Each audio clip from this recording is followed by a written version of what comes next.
प्राचीन भारतीय वास्तुकला उन्नत और समृद्ध रही है। राजा भोज द्वारा निर्मित बड़ा तालाब तकनीकी उत्कृष्टता का श्रेष्ठ उदाहरण है।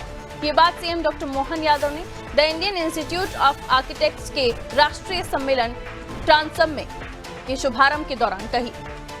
उन्होंने कहा, मध्य प्रदेश में तेजी से मेट्रोपॉलिटन क्षेत्र विकसित हो रहे हैं। मुख्यमंत्री ने वास्तुकारों को मध्य प्रदेश में गतिविधियों के विस्तार के लिए आमंत्रित किया।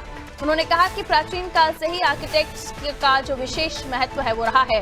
राजा भोज स्वयं बड़े वास्तुकार थे। भोपाल ताल सहित प्राचीन स्थापत्य के कई उदाहरण भोपाल और इसके आसपास विद्यमान हैं।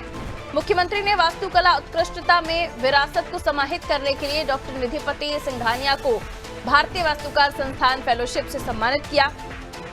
मुख्यमंत्री ने आर्किटेक्ट्स को विश्वकर्मा बंधु से संबोधित करते हुए कहा कि मंदिर वास्तुकला और पूजा पद्धतियों में कई रहस्य विद्यमान हैं। प्रदेश में औद्योगिक और व्यापारिक गतिविधियों के विस्तार की अपार संभावनाएं हैं। जब मैं बात कर रहा हूं तो भोपाल में राजा भोज का 1000 साल पुराना वो वास्तुशिल्प का उनके अद्भुत नमूने आपको दिखाई देंगे, जिसके बलबूते पर काल के प्रवाह में हमारे वास्तुशिल्प की कितनी अलग प्रकार की उन्नत अवस्था थी, उसके प्रमाण भी आपको दिखाई देंगे। ये भोपाल का ताल आपको दिखाई देगा, जो भोपाल का ताल नहीं, मूलतः ये बांध है। अब इसकी कल्पना आप करें, बांध और तालाब में जो अंतर होता है आप सबको मालूम है। तालाब में जितना पानी भराओ, उस पानी के भरने की क्षमता ऐसी होती है कि उससे बांध का रूप कब बनता है, जब वो पाल तोड़ के निकल जाए। लेकिन तालाब आपको कहने के लिए तालाब है, भोपाल का तालाब नहीं है, ये भोपाल का बांध है। लेकिन बांध बनाने की 1000 साल पुरानी विधा भी कैसे थी, जो आज भी हमारे लिए समसामयिक होगी।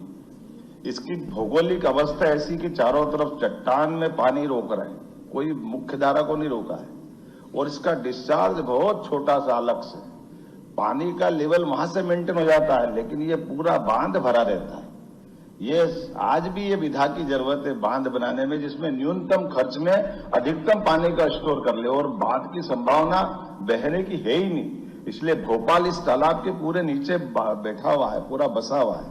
लेकिन भोपाल के लोगों को कभी ये बांध खतरे में आ ही नहीं सकता है, क्योंकि उसके लिए चट्टान हमेशा उनके रोकने का काम करेगी और पानी को स्टोर करने का काम भी हो रहा है। तो एक तरह से ये भी उत्कृष्ट उदाहरण जल रचनाओं को लेकर के, डैम बनाने को लेकर।